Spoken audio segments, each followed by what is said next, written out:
Record. So thank you everybody for joining us for the second session of Drive's 7th anniversary. Our guest speaker today is Lauren Hugg, who's based in Colorado Springs. I've definitely had too much. Cheers. Too many bubbles. And Lauren is going to talk to us today about digital spaces and how to use them as a kind and caring and compassionate space, and also how to use them to share the world we want to see. And I can honestly say that Lauren is one of the very few people that has changed my behavior in social spaces. My natural inclination is to be very snarky, very sarcastic, very cynical. But Lauren has made me stop and think about doing things differently and about the impact that you can have on other people and bringing them into a discussion rather than alienating them.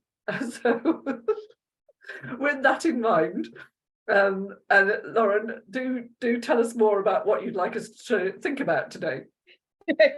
Thank you so much, Anne, and thanks everyone for letting me talk about this. Sometimes I feel like I'm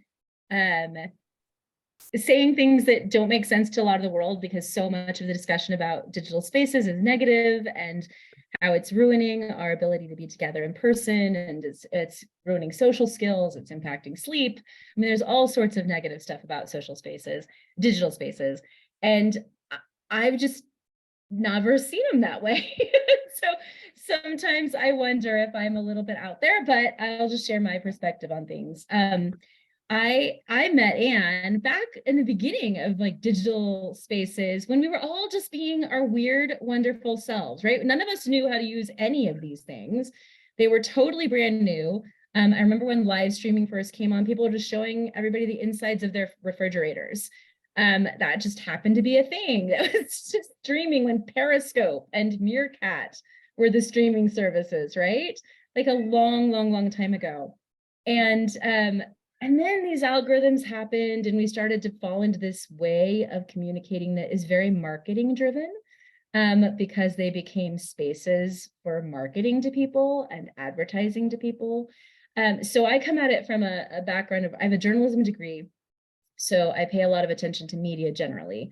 I have an advertising and PR background, marketing background as well. But most of my work is facilitation and community engagement and finding ways to have dialogues across differences. And I think I just always applied that to digital spaces and didn't realize that everybody else wasn't. And that's where my first book, Digital Kindness, came from, was this idea of, hey, we don't have to do what everybody else is doing in these spaces. Yes, the algorithms are designed to feed us certain things, but we also have a choice in how we interact with them and how we interact with each other. And we can teach these algorithms what we want to see, not completely, because there's still this whole profit-driven thing going on behind the scenes, right? But the more that we utilize these digital spaces to share who we really are, not fitting into these formats, these various ways of posting that aren't really us, right? Like, if those of you that, I know many of you aren't on Facebook anymore, but if you are, you still like get those reminders of the way we were posting 10 years ago when we were still posting in like third person. Like, Lauren is going to the store today.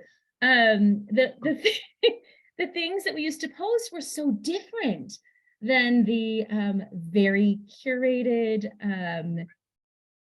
intentionally like snazzy stuff or marketing based stuff. And over the years, I've had so many people say to me, like, I don't see any reason for me to be on social media. I don't have a business. I don't have a reason to be in these spaces. And I used to say, yeah, I get it. I agree. Now I'm like, no, here's the deal. All of the dialogue is happening in these spaces, whether we like it or not. They are driving discourse. And because so many well-meaning and good intentioned people have left them or are lurking, the discourse is being driven by a very small subset of the world. And so you combine that with algorithms, right? That means that so much less content is getting through because a lot of us aren't even putting it out there.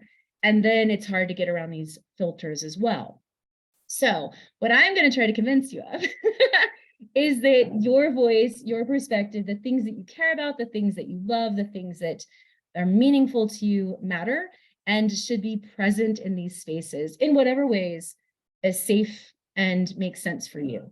And I want us to like just ignore the metrics. I know it's hard not to because they're there right in front of us, but they don't actually measure what's happening.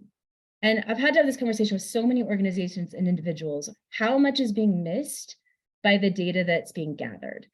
And if you think about it, anything that's profound, thought-provoking, grief-stricken, like what is the reaction you're going to have to that on social media? Are you really going to click the like button?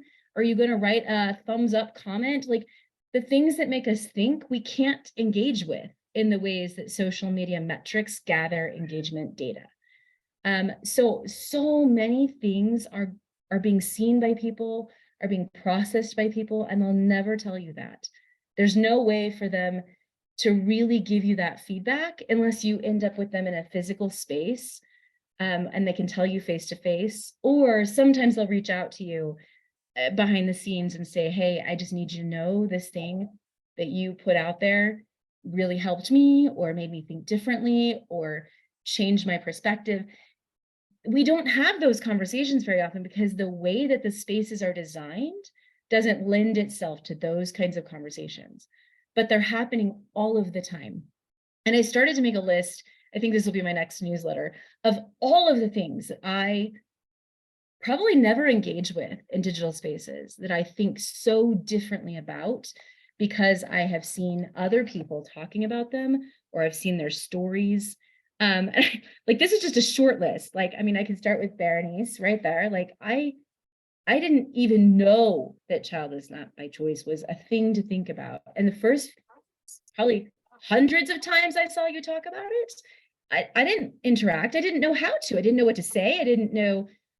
I didn't have a thing to contribute to the conversation because it wasn't my lived experience, but it was in my head and working on me, and I was thinking about it, and it became something I started to pay a lot more attention to changing the way that I talk about certain holidays or the things that I put out there. And just the other day, a friend of mine sent me an email about somebody, a business is letting people opt out of Mother's Day's promotion because ours is this weekend.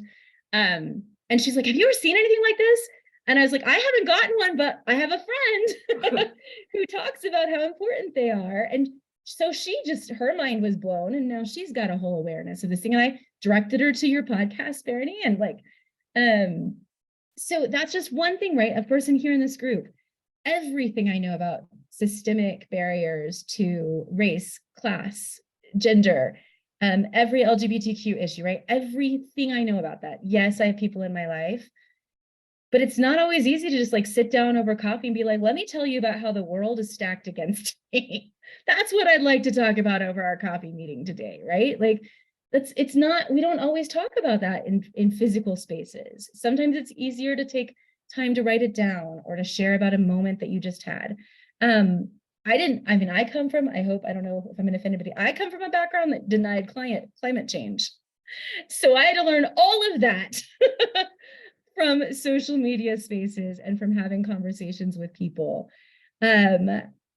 So all of these things, right? Like they're part of who we are, but they're also really important conversations to be having about the world that we're living in and how we can move forward together. They're not that engagement, that interaction, that thought processing is not going to be captured by likes, clicks, shares, even comments, because it takes time to write a thoughtful comment. And if we're going through our feed, I mean, I'm still seeing it, I'm thinking about it, but I don't have time to sit down and go like, hey, this is challenging everything I've ever thought. I don't know how to process this. Can you tell me more? That's not a thing people are going to do right off the bat. They'll do it later, once they've built a relationship with people. But I just want to share, like, I have had so many conversations with people over the years whose lives have been dramatically changed because of content that they have seen. And they can't even tell you who the first creator was that they saw do it.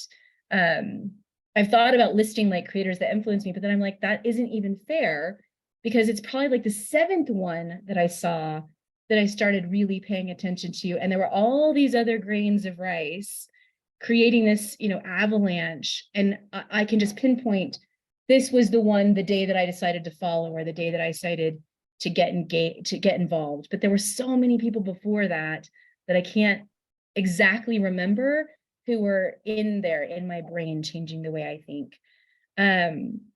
So like all that said, this is my invitation to everyone to just dip your toe back in these spaces and start doing whatever you want in them, like sharing whatever makes sense to you, whatever is on your heart, whatever you want people to know about.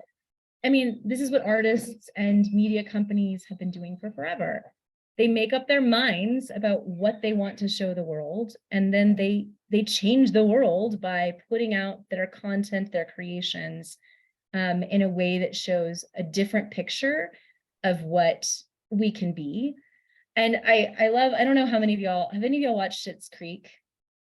The TV series, it's Canadian. Okay. The creator, Dan Levy, said, like, they weren't going to make this about, a very special episode about various things like LGBTQ inclusivity. They were just going to show a world where people were loved and accepted for who they were.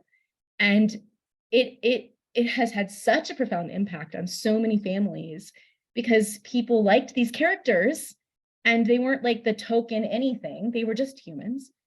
And that started conversations of like, oh, like, it's not a type. These are humans. We're just people. And, but it was a deliberate choice to just show a world where people were accepted and loved for who they were, instead of making it about issue of the week kind of thing. And it's not to say that issue of the week isn't important as well. It's just a different way of approaching it. So that's my spiel.